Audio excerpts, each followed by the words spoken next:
Prazer, eu sou o Dr. Alan, tá? Eu que sou responsável pelo mutirão de castração. Então, todos os animais de vocês vão passar pelas minhas mãos.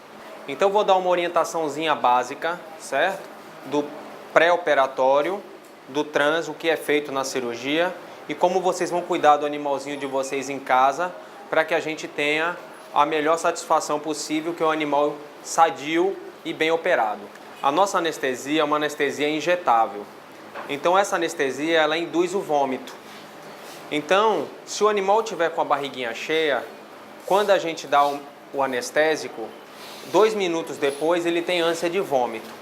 Se ele tiver comida no estômago, então ele vai ter vontade de vomitar, mas o alimento ele pode ficar parado na garganta, certo? Ele não conseguir respirar e ter uma parada cardiorrespiratória. Por isso a importância do jejum antes da cirurgia.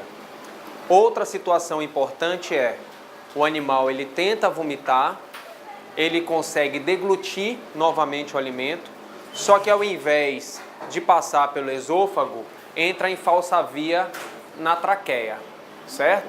Quando entra na traqueia, cai no pulmãozinho, causa edema pulmonar e também causa uma parada respiratória e posteriormente cardíaca. Então o animal tem que estar sadio, bebendo água, comendo, fazendo xixi, fazendo cocô, tudo direitinho, né? Nenhum sintoma de patologia, para que a gente, na verdade, não tenha grandes riscos ao animal. Então, os animais lá dentro, eles vão ser pesados, são avaliados clinicamente, é tirada a temperatura, a gente faz toda a avaliação do animal, certo? Para que, na verdade, a gente possa ter uma maior segurança de que o animal não vai ter nada. Bom, o animal entrou, foi avaliado, recebeu anestesia, certo? Quais são os benefícios da castração? Então a gente castra o animal porque animais castrados vivem mais, animais castrados evitam câncer de mama e piometra nas fêmeas. No macho elas evitam câncer de próstata, hérnia perineal e câncer de testículo. Então a gente consegue fazer vários benefícios através da castração. Além disso, a gente evita a reprodução excessiva dos animais, abandonos e maus tratos. Voltando para a parte da cirurgia. Então, o animal foi anestesiado, não teve problema algum, certo? É feito a tricotomia na barriguinha das fêmeas e nos machos, gatos, é no próprio saquinho. No caso dos cães, machos, é feito pré-escrotal, um pouquinho acima do testículo. É feita a tosa, o animal segue para o centro cirúrgico. Quando chega no centro cirúrgico, no caso das fêmeas, é feita uma incisão na barriguinha, certo? Passa a camada de gordura, chega na musculatura e entra na cavidade abdominal. Lá dentro da cavidade abdominal encontra-se um ovário, então é feita uma ligadura e a secção. Do outro lado, o outro ovário, também ligadura e secção. E próximo à cérvix, entre a cérvix e o útero, é feita outra secção e a retirada. Então a gente retira todo o aparelho reprodutor da fêmea, os ovários e o útero, certo? Depois é feita uma sutura na musculatura e posteriormente uma sutura na pele. A gente dá o medicamento para o animal acordar, reversor da anestesia, entra com analgésico, anti-inflamatório e antibiótico, certo? No caso dos machos, é feita uma secção no próprio saquinho, um de cada lado, no caso dos gatos machos, é feita a retirada dos testículos e não há sutura externa, só a sutura interna. Com 5 dias, cicatriza sozinho o saquinho do gatinho, certo?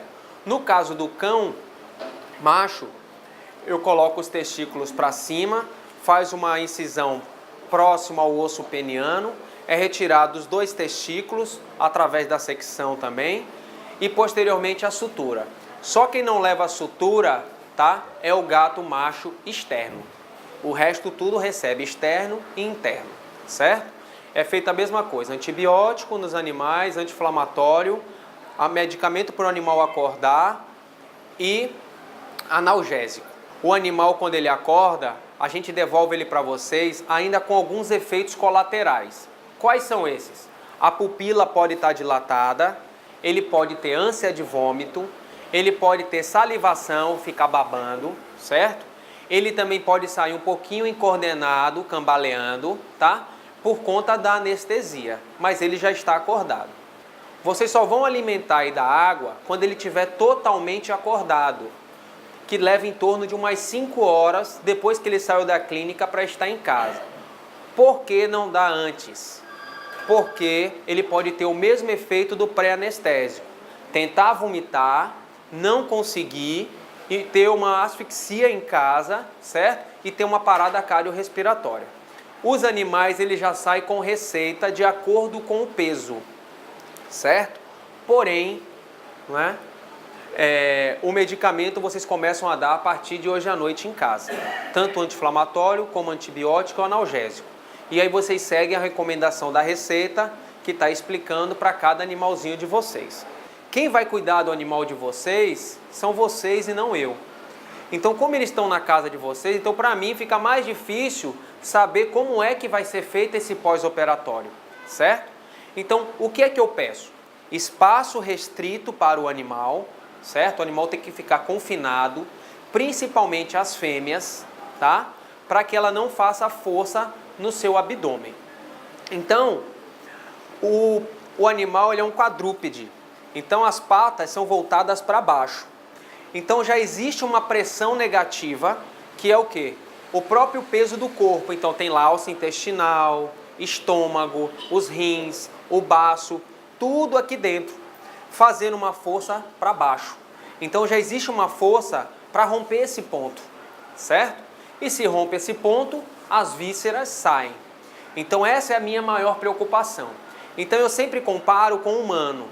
Então as mulheres quando fazem cesárea, elas têm os mesmos cuidados. Elas não podem fazer esforços bruscos para não romper os pontos. E olha que a mulher é bípede. A mulher fica com o corpo, né, para cima e o peso do corpo está voltado para a bacia, não para o abdômen, certo? E os gatos não. Então, só que uma mulher é mais fácil de você explicar e falar que ela não pode se locomover. Você falar para um gato e para um cachorro é impossível, certo? Então, o que eu peço além de espaço restrito? Que é não subir escada, não descer sofá, né? Essas travessuras que os animais normalmente fazem. É colocar o colar na cabeça, aquele abajur, certo? O período do colar é 10 dias.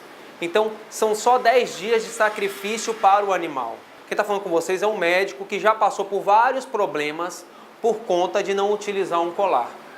Então, se não tivesse problema, eu jamais ia querer estressar o animal em dizer que precisava usar um colar se eu soubesse que não precisava, né? Se eu estou falando que precisa, é porque o animal com certeza não vai lamber o ponto. A cirurgia ela só é totalmente concluída depois que tira o ponto.